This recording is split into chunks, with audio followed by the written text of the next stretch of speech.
Friends, it's time for round 2 of the Geely era of Volvos, because I believe we have looked at every derivation of the 90 cluster of cars. You know them as the XC90, the S90, and my favorite, the V90.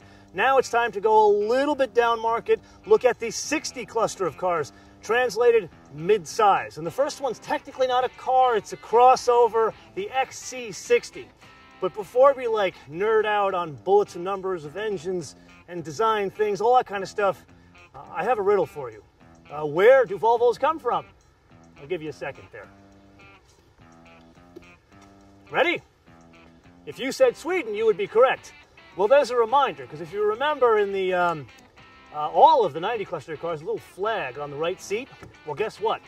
The Swedish flag extends now to underneath the right vent. If that is not cool, I don't know what is.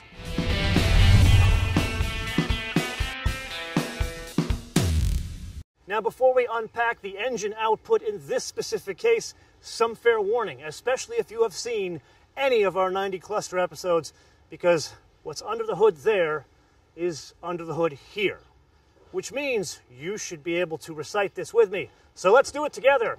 2-liter, 4-cylinder, direct injected, turbocharged, and in some cases supercharged 4-cylinder engine.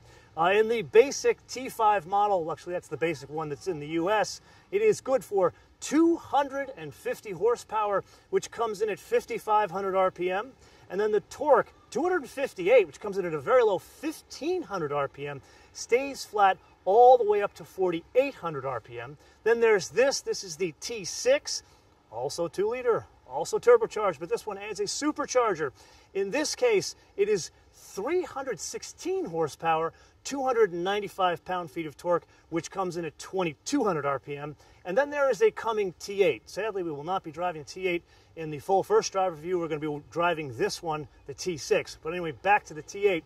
It is 313 horsepower, and then it's 295 pound-feet of torque from the gasoline engine, also comes in at a low 2,200 RPM. Then there's the electric motor in the back. That adds an additional 87 horsepower. Now, as I've said in many episodes before, you can't just add these two things together and you get all sorts of power. What you do have is a total system horsepower of the T8 at 400 horsepower and 472 pound-feet of torque. This one I'm excited to drive because this is like 400 or 500 pounds lighter than the XC90 T8 we drove. But again, full first drive review of this, and then we're going to drive the T8 in August. So come back for the full first drive review. So here again we have a bit of deja vu because it is built on the same architecture as the 90 cluster of cars, which is to say a good thing. So putting aside the architecture itself, meaning there's a fixed point here, and then there is the way the whole thing is put together in a modular way, meaning they elongate for the XC90, make it a bit shorter for the XC60. Let's focus on the pieces that are attached to it. So in the front, it is a double wishbone suspension with a McPherson strut. In the rear, it's a multi-link unit, but if we've talked about this once, we've talked about it 5 times. It is the composite leaf spring in the back that shares its design with a Corvette. Interesting fun fact when you go to cocktail parties with your baby buggy Volvo. Now this one is not a basic one. This is like the fanciest inscription model. So it rides, basically it's slammed on bags. So it's got air ride, and unlike the V90 cross country that we drove in Arizona, it's air ride all the way around. In the sedans as well as the wagon, it's only air ride in the back. But now it's time for a party trick, and hopefully this works. Check this out. So with air ride, you can adjust the load floor. Hopefully this works. There it goes. I love this. So you can adjust the load floor and literally slam your Volvo XC60 on bags. Or there is also an off-road mode, so that raises the ride height. Actually, all the way around it would raise the ride height, but that only works under 25 miles an hour and works in conjunction with hill descent control. Then last but not least, when the vehicle goes over 75 miles an hour, the whole thing goes down about 40 mils.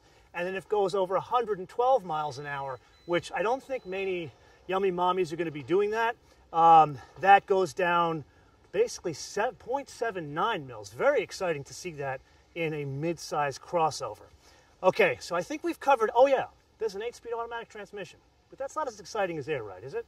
So let's focus on the business end of this thing, and that's on the inside. Right about now, you are probably thinking there is a significant theme threading through this episode, and you would be correct. It is definitely deja vu, but in this case, it is a stunning instance of deja vu. If you've seen any of our 90 Cluster episodes, you know I'm a huge fan of the interior design of Volvos, and it's not just the fit and finish, it is the design itself, because I feel that they're a perfect intersection of the ergonomics, the UX, how you interact with these things, and the fact that they just look like art. Now, there are a couple things that set this apart from the 90 Cluster. First is the frame of the dash, the lower frame.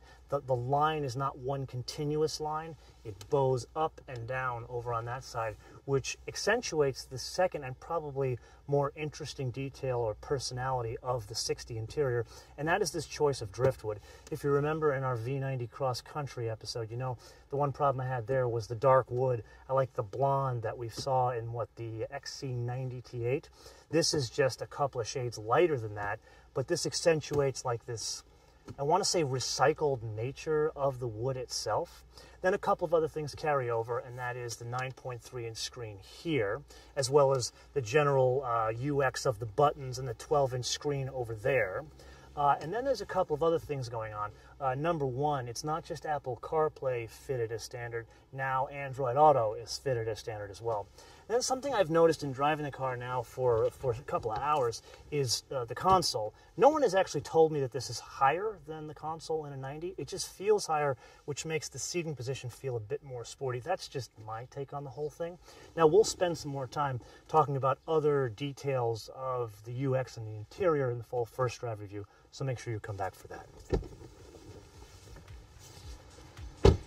Now, there is one more piece of information we need to cover, and it doesn't just affect the XC60, it also affects the XC90, and that is the battery for the T8 model. If you remember, in the XC90, the battery sits in between the front and the back of the car, because while it's all-wheel drive, there's no drive shaft.